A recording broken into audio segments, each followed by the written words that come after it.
Donc, pour ce fils de bip, cette raclure de bidet, cet enfant de PUT,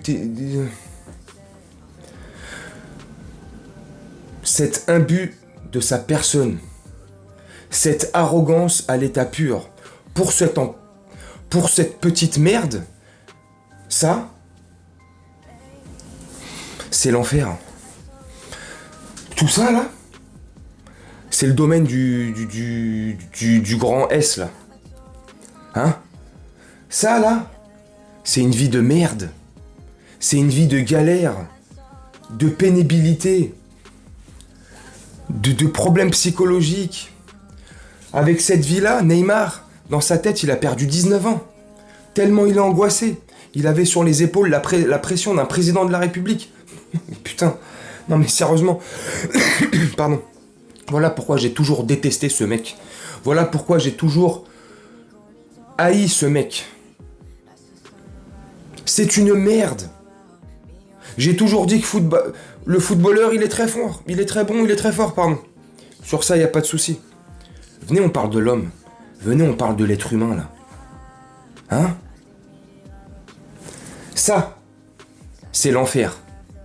Et encore, sur Terre, c'est une partie de ce qu'on pourra éventuellement vivre si on va en enfer. Ouais. Là, à mon avis, là, ouais. Là, ça aurait pas été rigolo pour toi, ouais. Mais Neymar aurait déclaré hier, c'est pas aurait, Neymar a déclaré hier que les années que les 2 saisons qu'il a passées avec Messi au PSG, c'était l'enfer. Quelle ingratitude.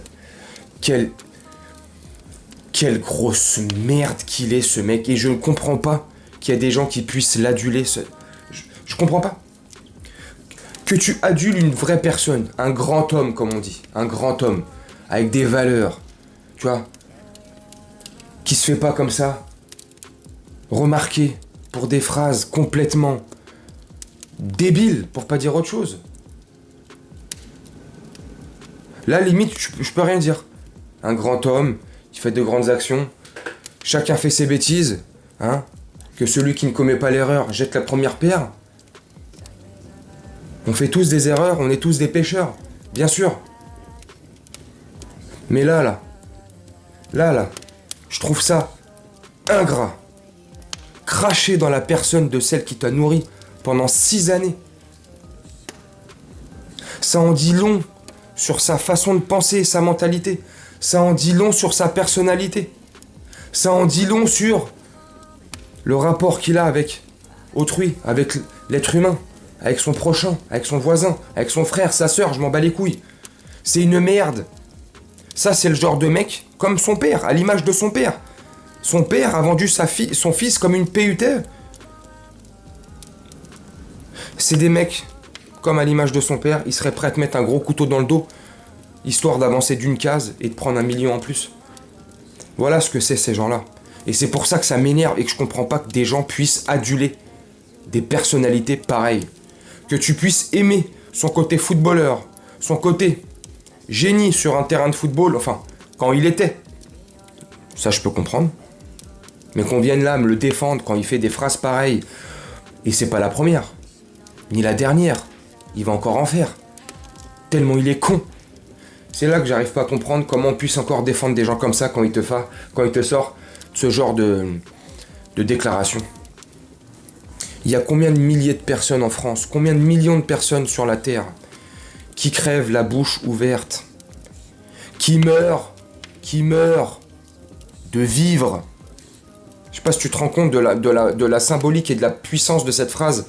Il y a combien de millions de personnes sur cette terre qui meurent parce qu'ils veulent vivre. Ils meurent de vivre. Combien de milliers de personnes et de millions de personnes sur cette planète, moi le premier, on travaille tous les jours. On n'est pas forcément épanoui dans ce qu'on fait. C'est pas forcément le métier de rêve qu'on fait ou qu'on exerce. Mais on le fait parce qu'on n'a pas le choix. Parce que moi ou d'autres, en l'occurrence, on a une famille, on a des factures à nourrir, à payer, on a une maison à payer. Et eux là, ces gens-là, ils sont dans l'opulence la plus totale. Ils ne savent pas c'est quoi être dans la misère. Alors si, Neymar, oui. Neymar a grandi dans des favelas jusqu'à ses 12, 14 ou 15 ans, je sais plus. Ils n'avaient pas d'argent. Ses parents étaient ultra pauvres. Oui. Et c'est ça le pire. Et c'est ça le pire. Quand t'as connu la misère la plus totale, quand t'as vécu dans des favelas, ce que je souhaite à personne, ça doit être un truc de fou de vivre dans des conditions pareilles. Quand tu as connu la misère la plus totale, quand tu as connu c'est quoi ne pas manger, aller à l'école pieds nus, jouer au football pieds nus, ne pas pouvoir mettre un t-shirt, et que derrière, une fois que tu connais le succès, la gloire et l'argent, tu ne peux pas. Tu peux pas. Ça devrait être une obligation. Tu ne peux pas te comporter comme ça. C'est impossible. Ça devrait être obligatoire. Ça devrait être une loi même. Il devrait en faire une loi. Ah, j'exagère. Hein. On sait tous très bien que le monde est dirigé par les soldats du S, hein, pour pas me faire striker ma chaîne. On le sait très bien. Donc c'est pas leur intérêt. Mais ça, tu vois, ça devrait être une loi. T'as été ultra pauvre, ou pauvre tout court, hein. Y a pas, t'es pauvre, t'es pauvre. T'as été pauvre. Une fois que tu connais la richesse, comme un Neymar, hein, tu sais, l'opulence, cette facilité de vivre sur cette terre, dans cette dunya, tu vois, ça devrait être interdit de se plaindre. De faire des déclarations comme il peut faire là. On devrait direct les sanctionner.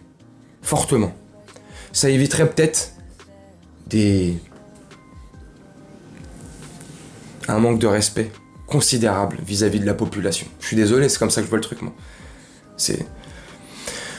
Le PSG, pendant 6 ans, l'a payé grassement.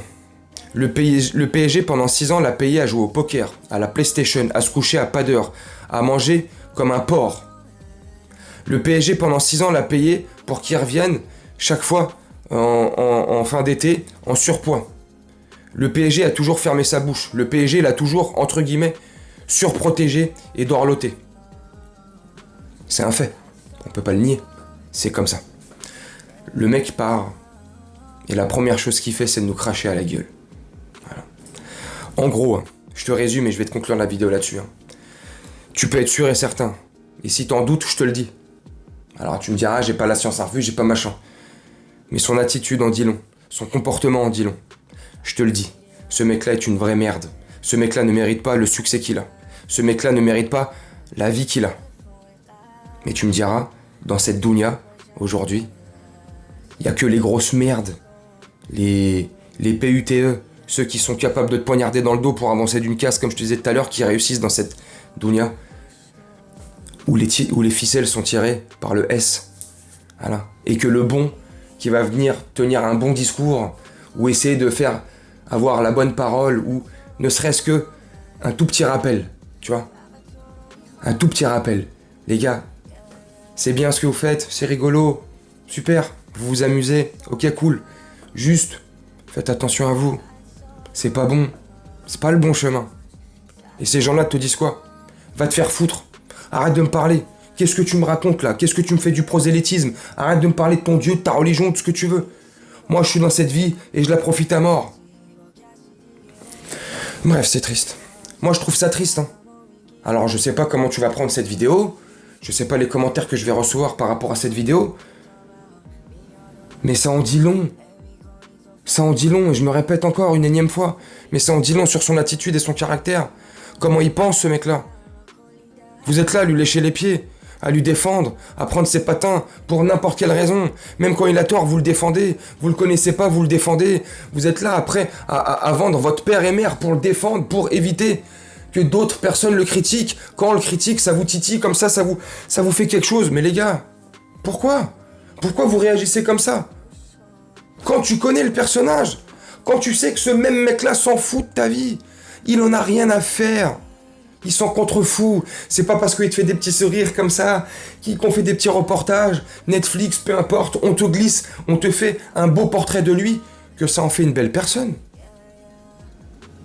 Tu sais, un mensonge répété 1000 fois en devient une vérité.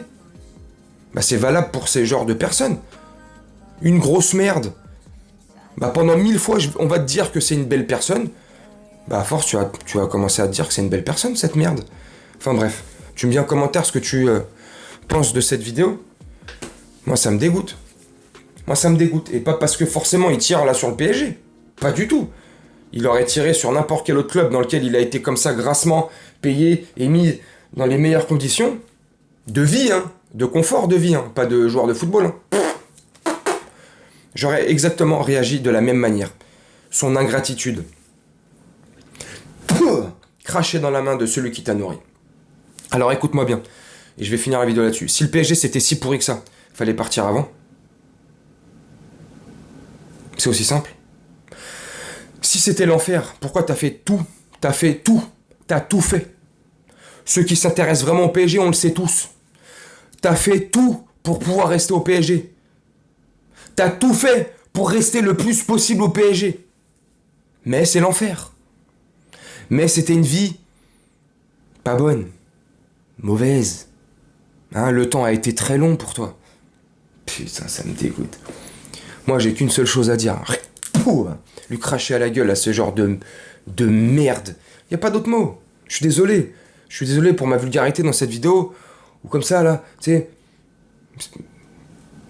Moi, je peux pas. Moi, je peux pas. Tu me dis en commentaire. Moi, je vais te laisser là-dessus. Ça sert à rien, je suis en train de tourner en rond.